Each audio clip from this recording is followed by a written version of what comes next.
Okay, so dito naman tayo sa lecture 9, which is break-even analysis. So I think you already encountered this one from your algebra, wherein you need to look for the number of units wherein wala kayong profit or loss. So tamang-tama lang, basta nag-break even lang yung point. No, so beyond that point, it's either continuous na yung kita compare sa cost, but you also have to analyze if mas mataas yung cost niyo, of course, mas mataas din yung baka wala na kayong kitain in the future. So, you have to also analyze yung mga changes dun sa cost and also yung mga changes dun sa profit. So, we're only considering yung given price ng unit na yon. So, masimplihan lang natin yung analysis basta ang goal is try to look for that point, no, the marginal analysis and yung mas advanced na pag-analyze nun, hindi na natin i-scope yun for this one. So, before tayo maghanap nung number of units, no, take note that yung break-even analysis, ginagamit din natin siya to compare alternatives. So, ano ba yung mga important parameters na kailangan natin i-consider once we try to solve for that number of units or yung break-even point? So, first, kailangan muna nating alamin yung different types of cost, yung pinaka-major cost na nandun lagi once we analyze problems related to break-even. So, the first one, ito yung fixed cost. And pangalawa naman is yung variable cost. So, the first cost, included dito yung equipment, rent or lease, payroll, salaries, insurance premiums, property, taxes. So, anything, no? Ito yung mga cost na kung saan hindi sila apektado ng number of units na kailangan produce. So, ito yung mga cost na kailangan nyo talaga upfront. And then, ito usually, tinatawag din natin itong mga first cost. Ito yung magiging FC. And then, mas malalaki yung value niya. Basta, anything na hindi related dun sa number of units na kailangan ma-produce, ang tawag natin dun ay fixed cost. So, kabaliktaran naman siya nitong variable cost na nakadepende dun sa number of output. No? So, variable, kapag mas marami kayong output na i-produce, mas mataas din yung value ng variable cost. So, nakadepende yung total amount ng variable cost niyo dun sa number of output. So, say for example, if you're baking something, so the more na mas marami kayong gagawing cakes or bread, mas madami din yung kailangan ninyong raw material or ingredients, yung amount, no? So, nakadepende siya sa number of units that you're expected to produce. Next, yung direct labor cost, meron kasing mga salary wage. Yung salary wage na yun, yung indirect, yun yung under sa fixed cost. Pero kapag yung labor ninyo ay naka-base dun sa number of outputs or sa number of hour, ang tawag natin doon ay direct labor cost. So, naka-base siya dun sa number of units produced or hourly wages. And yung packaging, ganun din, no? Or in utility cost. Pag mas madami kayong kailangan gawing units, mas tataas yung packaging cost and also the utility cost.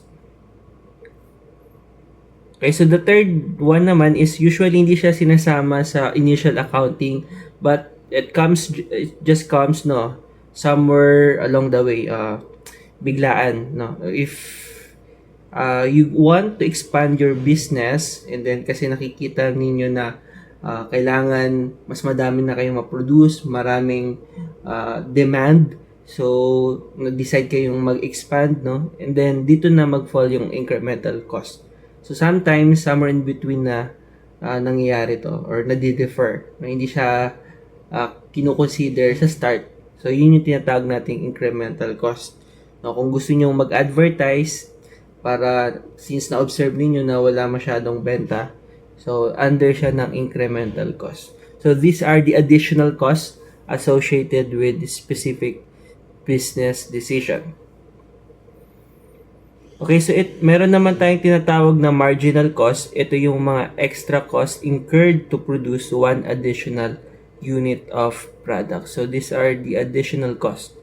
So magkano ba yung mababago dun sa total pag nag-produce pa kayo ng extra amount? So mas broad pa to pag nag-aaral kayo ng microeconomics. Meron tayong tinatawag na marginal analysis. Pero yung pinaka-simple na example dyan is Say for example, meron kayong 100 units and para ma-produce yung 100 units na yan ay kailangan mo ng 200,000.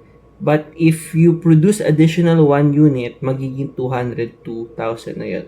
So the marginal cost of producing the 101st unit is 2,000. Next, the next type of cost, ito yung mga irrecoverable cost na, yung sunk cost na gastos mo na yan from before. So, ano ba yung mga example?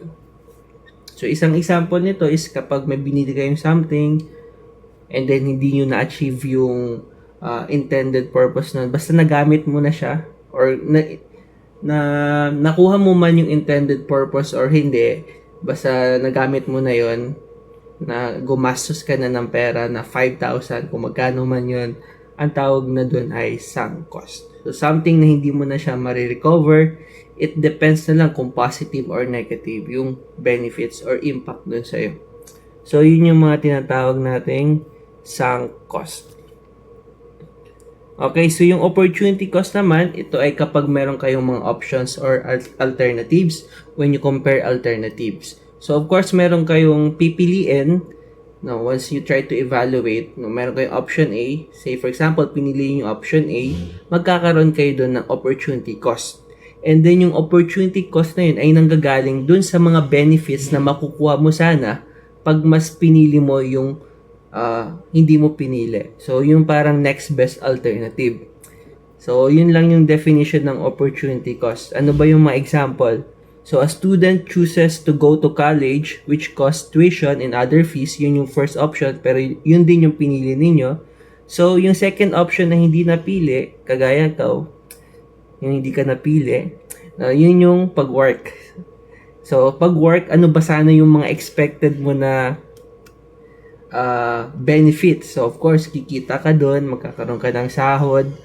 So, yun na yung magiging opportunity cost. Yung cost na yun, ilalagay mo siya dun sa, nagiging cost siya ng option na pinili ninyo. So, yung expected benefit sana nung second option, magiging cost siya nung first option. Ganon din sa second option, pag yun yung pinili ninyo. So, yun yung tinatawag nating opportunity cost. So, the next one, an entrepreneur decide to invest their savings into a new business. So, yung option, yung pinili niya is mag-start ng new business. So, yung opportunity cost is kung sinave niya na lang yung pera niya sa bank. So, yung interest na ma-earn, yun yung kinukonsider natin. Yun yung tatawagin nating opportunity cost. Okay, so merong example dito, nagpag-classify, na-classify na yung different types of cost. Usually, ito yung mga, ganito yung mga ma-encounter yung problem. So, mas dumami lang yung mga included dun sa mga cost. When we try to use the methods from the present work, and also kasama na din yung benefit cost ratio, kasama na din yung break-even analysis. Ganito na yung mga ma-encounter ninyong cost. Mas dumagdag, mas dumami. So, say for example, meron kayong dalawang pinagpipilian na machine, the machine A and machine B. So, ano-ano ba yung mga fixed cost and variable cost? For the first machine, yung initial purchase cost, ito yung 50,000. This is a fixed cost, but we can also consider this as a sunk cost.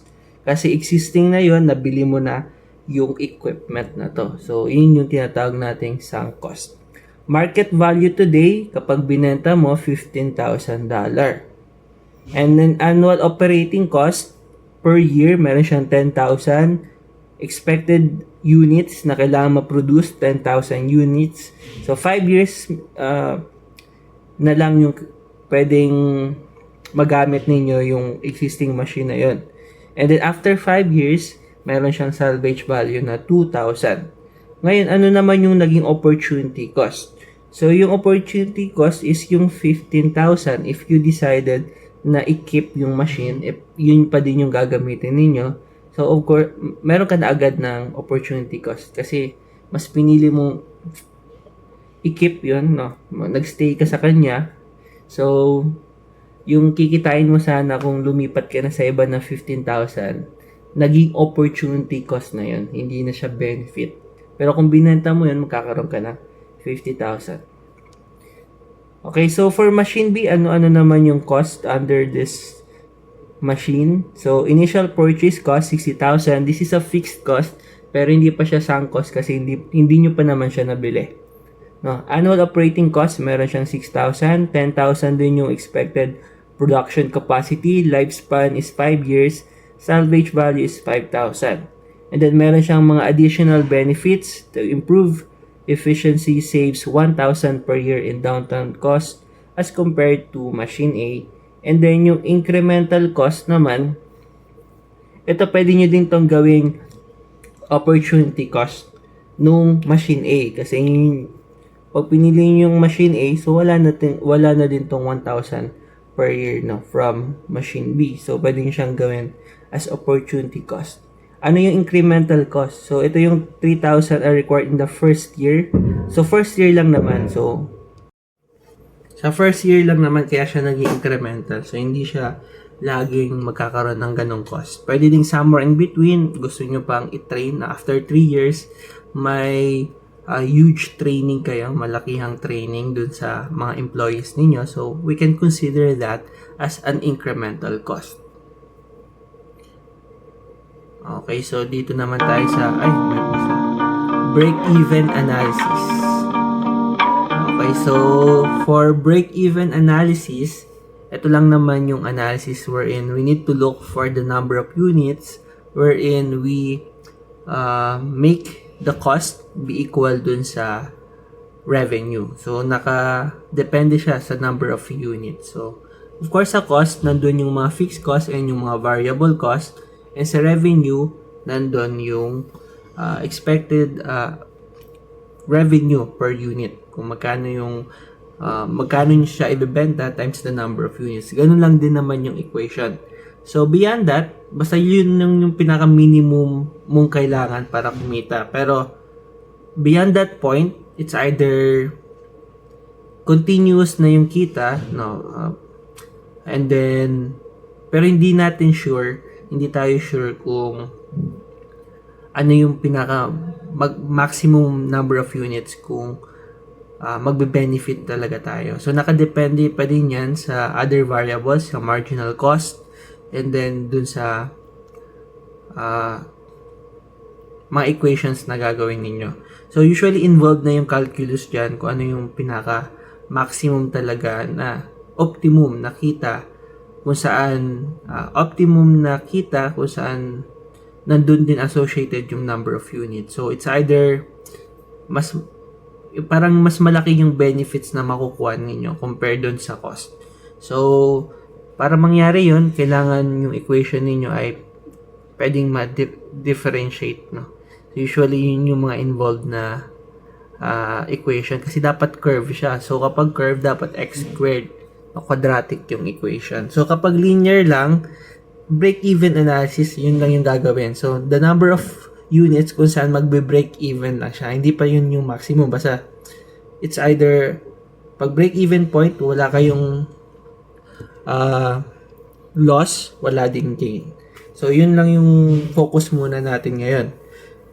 So, meron tayong mga problems na i-classify natin yung mga problems, no? First, if single project lang yung ina-analyze, so gusto lang natin malaman yung number of points kung saan walang loss, wala ding gain, and we can use this formula. So, the number of units na kailangan is just equal dun sa first cost over kung magkano nyo siya ibebenta minus yung mga variable cost. Kung ayaw nyo gamitin yung formula na to, pwede din kayong mag-algebra na lang. So, let x, yung number of units, and then, gagawin nyo lang equal yung cost, and then yung total revenue. So, yun yung first type ng mga problem na isosolve natin dito. So, example 1, a manufacturing process at Simplicity XP has a fixed cost of $40,000 per month. So, a total of 100 units can be produced in one day at a cost of $3,000 for materials and labor for the day. So if the company's MOR is 12% per year, compounded monthly, how many units must be sold each month at $50 per unit for the company to just break even? So what is also the profit if the number of units produced and sold is 4,500 in 1 month?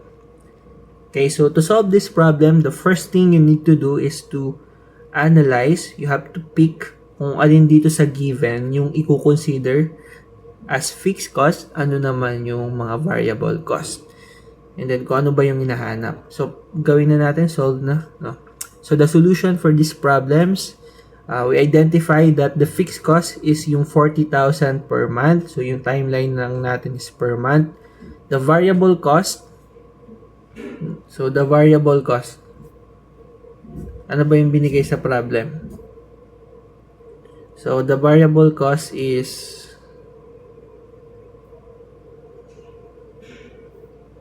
second example na to. Is 3,000 and then 100 units. So, big sabihin ng binigay sa problem, yung expected na, no? Which is, so, for 100 units, yung cost ay 3,000. So, in order for us to get the variable cost, you just have to divide it na 3,000 over 100 units. So, hindi pa yung 100 units yung break-even point. Basta nagbigay lang siya doon ng given. So, the revenue is $50 per unit. In order for us to solve for the break-even point, the revenue should be equal dun sa sum ng FC plus the variable cost. And we let the X as the number of units to break even. And solving this linear equation, it gives us 2,000 units per month. Now, if you want to solve for the profit at X is equal to 4,500 units, given tayo ng fixed cost, ganun, we already know na 4,500 yung units na kailangan i-produce. 30 per units yung variable cost, the revenue. So, profit is just revenue minus the total of FC plus VC and gives us positive 50,000. So, if you want to solve for the number of units na kung saan expected profit ninyo ay magiging negative, you can also try to solve that linearly using this equation. Basta dapat given sa inyo yung profit, kung negative man or positive. So, you can try solving for the maximum unit that will give you the maximum positive profit, no? Using some calculus. But for now, linear lang yung solution. Okay, so example number 2, a professional photographer who specializes in wedding-related activities paid $2,400,000 for equipment that will have a $100,000 salvage value after 5 years. So, estimates that his costs associated with each event amount to $3,250 per day. So, if he charges $15,000 per day for his services, how many days per year must be employed so that you'll have a break-even at an interest rate of 8% per year? So, ngayon, hindi na siya number of units yung kailangan. Since yung photographer, ay bibigyan natin siya ng sahod per day. So, yung magiging variable cost is yung 3,250 aside from the fixed cost na 2,400,000. Oh. So, 3,250. So, if he charges 15,000 per day for his service, so, ilang days natin siya? Okay, so, from the solution, kailangan natin convert muna. So, we'll be employing yung annual cost method in order to solve this. So, the annual cost, yung first cost natin, kasi given din yung salvage value. Okay, so meron tayong 584,049.85. So, positive yung cost since cost yun. So, ito yung first cost. Pwede na natin i-subtract dito yung salvage value. Basta using yung annual or yung mga formulas natin for annuities. the variable cost is 3,350 per day and yung revenue is 15,000 per day. So, yung singil, no, dun sa mga, sa video service niya is, pwede siyang bayaran ng 15,000 per day. Okay, so the number of days to break even in a year, no, so in a year. So, 584,049.85, this is a total revenue in a year. Para maging lahat sila ay annual, kailangan natin i-multiply ng number of days. So, ilang days in a year kailangan natin siyang kunin para mag-break even. So, 15,000, this is revenue times the number of days. And solving this equation, it gives us 50.13 days. So, in a year, kailangan natin siyang i-hire no, para mag-break even in 15.13 days. So, kailangan natin siyang i-round up 51 days. Kasi kapag 50 days, lugi. So, dapat naka-round up. We can also use break-even analysis to compare alternatives. So, because we could potentially have one alternative na mas madami yung fixed cost but lower yung variable cost. And possible na, pero meron din tayong alternative na mababa yung fixed cost pero mataas yung variable cost. So, ang example dito is yung robot na gumagawa ng hamburger or a human. No, kapag robot yung kinuha ninyo, mataas yung fixed cost. Pero hindi niyo siya kailangan sahuran monthly. So, mababa yung variable cost. Unlike kapag employee, hindi mo siya kailangan i-purchase no, upfront, pero malaki yung sahod per month. So, it will fall under variable cost. So, yun lang yung ngayon, we want to know the crossover point or the number of break-even units between those alternative, from one alternative that with a low fixed cost pero mataas yung variable cost, and dapat yung alternative 2 mataas yung fixed cost but lower yung variable cost. So, same sila na linear, we just want to know this exact point. Ngayon, what is the formula that we are going to use in order to solve for this number of units kung saan magbe-break even? Okay, so the number of units that we need, kung saan same yung magiging expected benefits natin and yung magiging expected cost. So, yung X na yun, yung number of units na kung saan same lang yung magiging outcome. Now, we have the first cost ng second minus yung first cost ng first option all over the variable cost of the first option minus the variable cost of the second option. Okay, so example 3, an online commercial directory service must decide between composing the ads for its client in-house or paying a production company to compose them. So, first option is mag-hire ng in-house na gumagawa ng ads.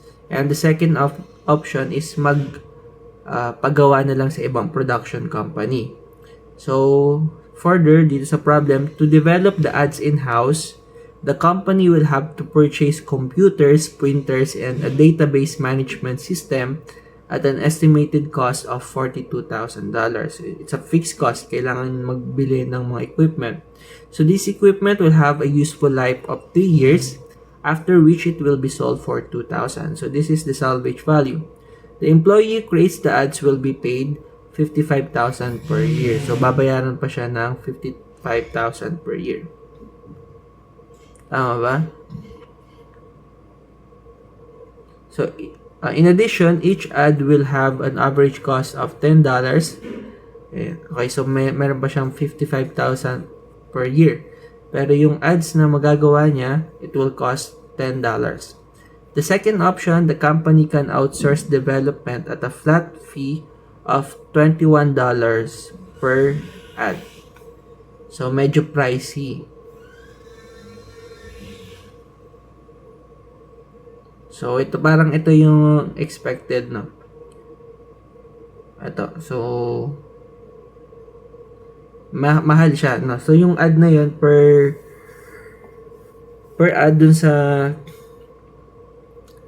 outsource, $21, mas mataas. At an interest rate of 10% per year, ilan yung ads na kailangan mabenta ng company for them to break even. So, if they decide, they want to,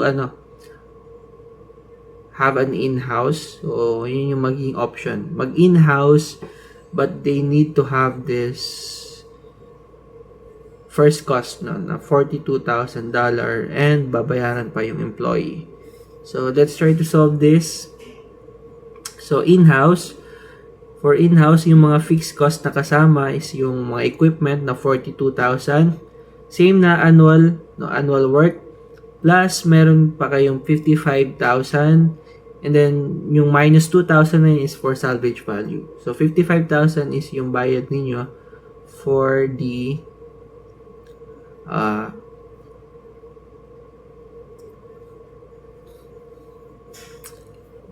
employee. And then yung variable cost is $10.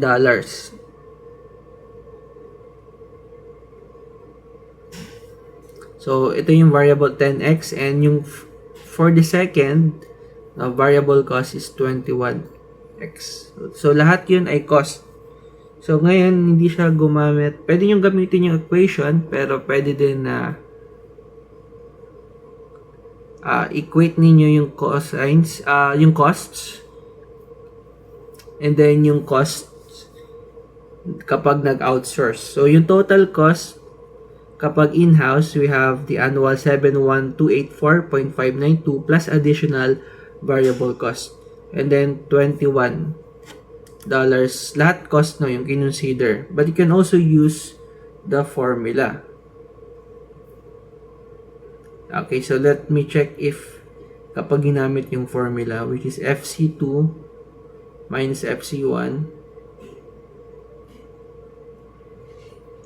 So, yung first cost, 71284. Okay, so hindi natin pwedeng 0 kasi yung first cost nung isa.